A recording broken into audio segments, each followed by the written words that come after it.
Hello fresh mind, welcome to fundamental learning. कल जहाँ तक हम लोग सीख चुके थे, आज उसके आगे अब एक ही टॉपिक बचा है। इसके बाद हमारा नंबर सिस्टम का जो फंडामेंटल है वो क्लियर हो जाएगा। उसके बाद हम कुछ एक्सरसाइज को सॉल्व करेंगे। आज हमारा जो टॉपिक है वो है रेशनलाइजिंग द डिनोमिनेटर। हम करते क्यों हैं रेशनलाइजिंग?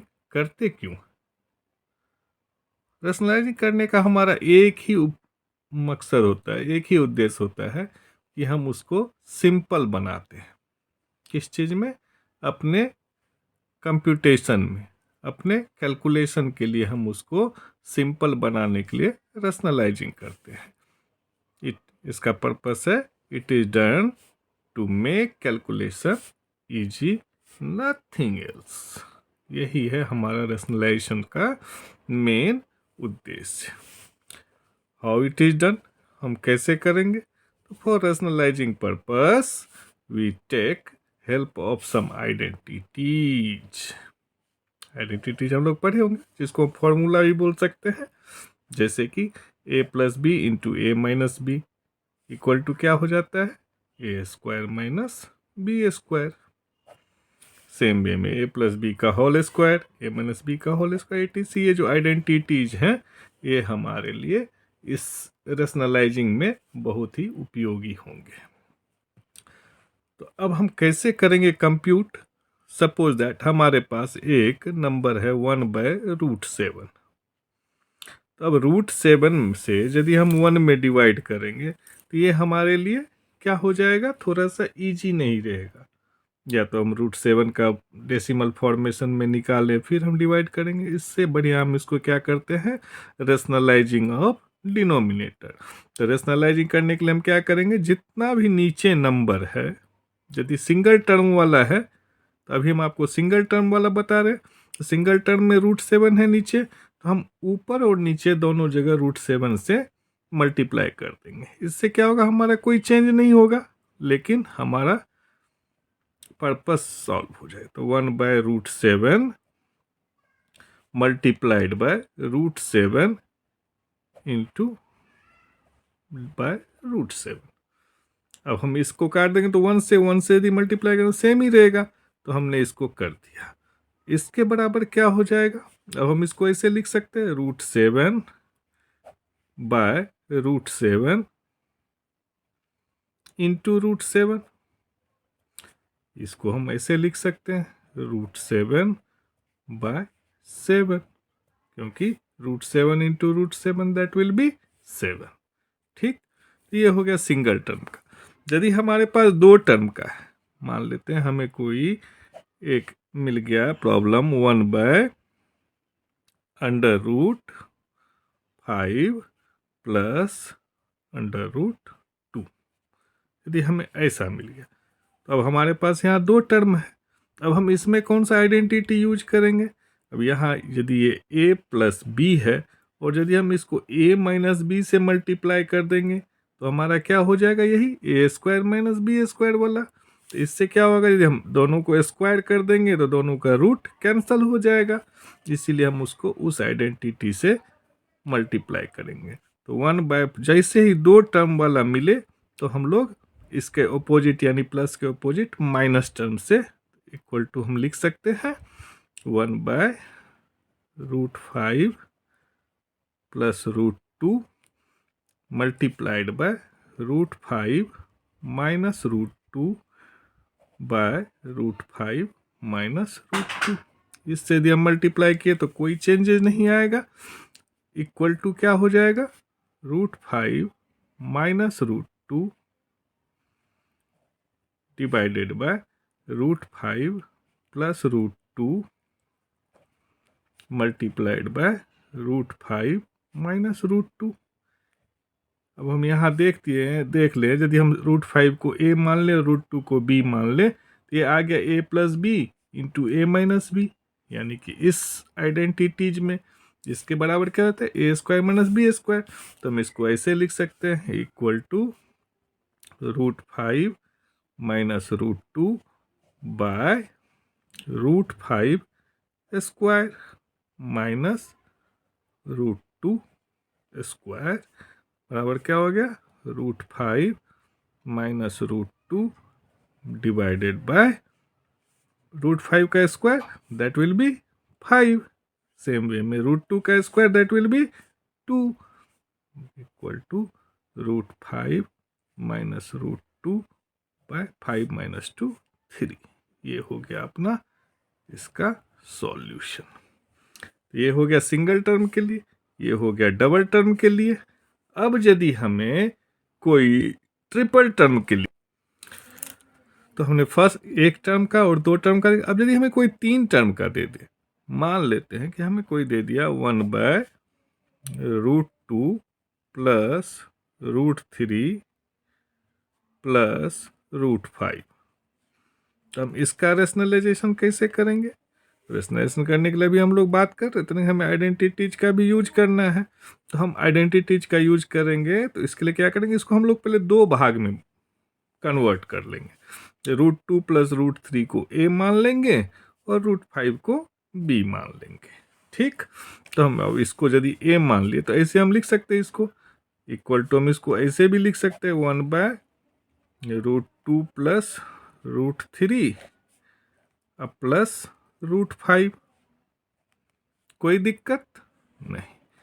अब इसके लिए हम बताएं कि अब इसका आइडेंटिटी क्या बन जाएगा, a plus B into A minus b. तो अब हम अपोजिट साइड से मल्टीप्लाई किससे कर देंगे इसको, अब तक समझ में आ गया होगा, √2 plus √3 plus √5 multiply with √2 plus √3 minus √5 by √2 plus √3 minus √5। अब ये सेम हो गया, a प्लस बी और a माइनस बी। तब इसको हम ऐसे लिख सकते हैं, √2 plus √3 minus √5 divided by √2 plus √3, यानी कि a हो गया a स्क्वायर, तो √2 प्लस √3 का होल स्क्वायर माइनस √5 का whole square, a square minus b square. अब यहाँ पे हम √2 प्लस √3 को जोड़ेंगे नहीं, क्योंकि ये दोनों अलग अलग है। आम में आम को जोड़ सकते हैं, अमरूद में अमरूद को जोड़ सकते हैं, लेकिन दोनों ये 1+2 वाला नहीं है। ये √2 अपना अलग आइडिया है और √3 अलग है, दोनों जुटेगा नहीं। हम ऐसे नहीं कर सकते √2 प्लस √3 दैट इज √5 माइनस √5 0, ये नहीं कर सकते। ठीक, ये सब ध्यान में रखना है फंडामेंटल्स में। अब क्या हो गया, हमें क्या मिल गया, √2 प्लस √3 माइनस √5 बाय √2 प्लस √3 का होल स्क्वायर, यानी ये क्या हो गया, a प्लस बी का होल स्क्वायर, तो a स्क्वायर यानी कि √2 का स्क्वायर प्लस b स्क्वायर यानी कि √3 का स्क्वायर प्लस 2ab यानी कि 2√2 इंटू √3, ठीक, माइनस √5 का स्क्वायर। ठीक है, कोई दिक्कत, इक्वल टू क्या हो गया, ये √2 प्लस √3 माइनस √5 डिवाइडेड बाय √2 को क्या लिख सकते हैं हम, √2 स्क्वायर को 2 प्लस √3 स्क्वायर को 3 प्लस 2√2 √3 है, तो इसको हम लिख सकते हैं, इसको हम गुना कर सकते हैं दोनों को। ठीक, तो जैसे कि हम मान लें कि √a इंटू √b, तो इसको हम लिख सकते हैं √ab। तो सेम वे में यहाँ पे √2 इंटू √3, तो इसको हम लिख सकते हैं √2 इंटू 3 दैट इज 6 माइनस 5, √5 का स्क्वायर क्या हो जाएगा 5। ठीक, अब इक्वल टू क्या होगा, ये सेम ऊपर तो सेम रहेगा, √2 प्लस √3 माइनस रूट 5, नीचे क्या हो गया 2 + 3 दैट इज 5, और यहाँ भी है -5, तो 5 - 5 + 2√6 इक्वल टू क्या हो गया, सेम ऊपर में तो सेम रहेगा, √2 + √3 माइनस √5 बटा 5 में से 5 गया 0, तो बच गया क्या 2√6। तो अभी भी हमारा ये पूरा रेशनलाइजेशन नहीं हुआ, क्योंकि यहाँ पे 2√6 वाला नीचे में है। तो अब फिर से हमें इसको रेशनलाइज क्या करना पड़ेगा, √2 + √3 माइनस √5 बाय 2√6, ऊपर नीचे फिर से हम 2√6 से गुना कर दें या √6 से गुना कर दें। यदि हम √6 से भी गुना करेंगे तब भी हो जाएगा, और तो हम √6 से गुना कर देते हैं, √6 बाय √6 इक्वल टू क्या हो गया, √2 + √3 माइनस √5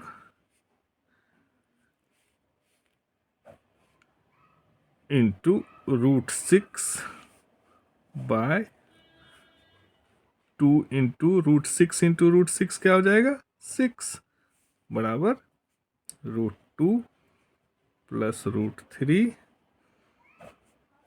माइनस √5